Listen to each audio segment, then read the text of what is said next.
अभी हम बात करेंगे सेल रेफरेंसेस के बारे में। तो जनरली दो टाइप का रेफरेंसेस होता है, एक absolute references and relative references. तो पहले हम बात करते हैं रिलेटिव रेफरेंसेस की, मतलब जैसे जैसे फॉर एग्जांपल देखो यहाँ पे अगर हमको टोटल कैलकुलेट करना है तो हम अपना फॉर्मूला ऐसे बना सकते हैं बेसिक सा कि टोटल में ये वाला सेल प्लस ये वाला सेल प्लस ये वाला सेल प्लस तुम्हारा ये हो जाएगा B7 प्लस B8 प्लस ये जो है B9, एंटर किया तो ये कैलकुलेट होकर के आ गया। तो यहाँ पे दिख रहा है कि ये बी कॉलम को 4 से 9 तक जोड़ रहा है, ठीक है। तो अगर हम यहाँ पे जाते हैं और सपोज़ हम इसको ड्रैग करेंगे तो सेम फॉर्मूला कॉपी हो जाएगा इधर, ठीक है। तो क्या हो गया यहाँ पे देखो, अकॉर्डिंगली वैल्यूज़ कैलकुलेट किया है, सी के अकॉर्डिंग, यहाँ पे डी के अकॉर्डिंग वैल्यूज़ कैलकुलेट किया, तो सेम वैल्यू नहीं है, सारा वैल्यू डिफरेंट है। अगर हम यहाँ पे आते हैं तो होता है कि ये सी कॉलम से फिर वैल्यू ऐड किया है, अब यहाँ पे आएंगे तो डी कॉलम से वैल्यू ऐड किया है। तो ये हमें ऐसे कैलकुलेट कर रहा है, जैसे यहाँ पे थे तो ये कैलकुलेट कर रहा था कि 1 2 3 4 5 6 सेल ऊपर से वैल्यूज़ जोड़ रहा है। यहाँ पे भी थे तो जो करंट सेल है वहाँ से 6 सेल ऊपर से जोड़ रहा है। यहाँ पे हैं तो D10 से 6 सेल ऊपर से जोड़ रहा है वैल्यूज़, ठीक है। तो 6 सेल ऊपर से लेकर के यहाँ तक जोड़ रहा है। तो अब तो ऐसा है, तो अगर हम वैल्यू कॉपी करते हैं तो वो चेंज होता रहेगा, तो वो है तुम्हारा रिलेटिव रेफरेंसेस। तो मतलब अगर हम जैसे यहाँ पे कुछ नहीं दिए हैं, सिंपली D4 लिखते हैं प्लस D5 लिखते हैं, तो इस तरीके से बनेगा रिलेटिव रेफरेंसेस। तो जैसे फॉर एग्जांपल हम इसके लिए भी कर देते हैं अभी इक्वल टू एंड फिर ये फॉर्मूला बनाते हैं, ये सेल प्लस तुम्हारा C4 प्लस D4, ये ऐसा हो गया। अब हम इसको ड्रैग करके सभी के लिए कॉपी कर देंगे, ओके। तो ऐसा हो गया, यहाँ पर टोटल वैल्यूज़ है। हम सेल को भी फॉर्मेट कर देते हैं, सेल कमेंट फॉर्मेट सेल में हम बॉर्डर दे देते हैं इसको ऐसा, और एक अपर बॉर्डर भी।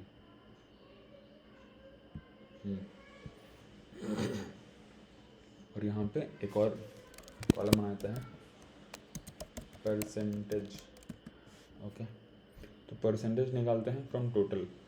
फॉर एग्जांपल मैं एक और फॉर्मूला बनाते हैं, परसेंट में रिलेटिव रेफरेंसेस यूज़ हो जाएगा, सॉरी एब्सोल्यूट रेफरेंसेस यूज़ हो जाएगा, क्योंकि हम क्या कर रहे होंगे परसेंटेज के लिए कि ये E4 वाला सेल डिवाइडेड बाय टोटल, ये बिल्स कितना है out of the total expense.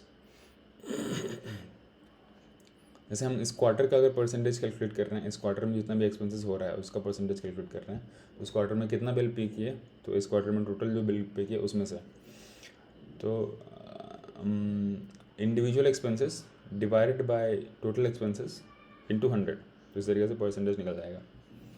तो equal to individual expense divided by total expense into 100 into 100। अब यहाँ पे बोर्ड मास का रूल फॉलो होगा, तो पहले मल्टीप्लिकेशन होगा एंड देन उसके बाद डिवीज़न होगा। एंटर करते हैं तो 54% आया, ओके। अब हम इसको ड्रैग करते हैं,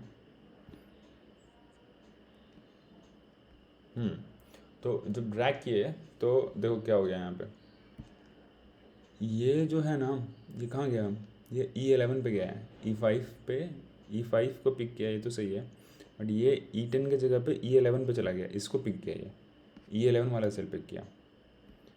तो यही है कि जैसे यहाँ पे था हम बोल रहे थे कि E4 पे जाओ एंड E10 पे जाओ, यहाँ पर तो हो ये रहा ना कि इस करंट सेल जिस पे फॉर्मूला अप्लाइड है उससे एक सेल लेफ्ट एंड 6 सेल नीचे जा रहा है ना, 6 सेल नीचे गया, तो यहाँ पे भी एक सेल लेफ्ट 6 सेल नीचे गया तो वो यहाँ पहुँच गया। यहाँ पे वही हो रहा है, यहाँ पे एक सेल लेफ्ट एंड 6 सेल नीचे यहाँ पहुँच गया, इस तरीके से हो रहा है। जैसे अगर हम यहाँ पे बात करें तो E9 एक सेल लेफ्ट एंड 6 सेल नीचे इधर इधर चला गया होगा कहीं पे, E15 पे चला गया। तो अगर हम इसको फिक्स करना है तो हमको बोलना पड़ेगा कि भाई तू ई कॉलम पे फिक्स रह और 10th रो पे फिक्स रह।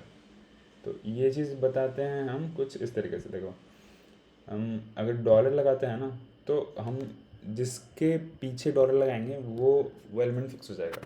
अब सपोज हम ई कॉलम के पीछे अगर डॉलर लगाएंगे तो मेरा ई कॉलम फिक्स हो जाएगा।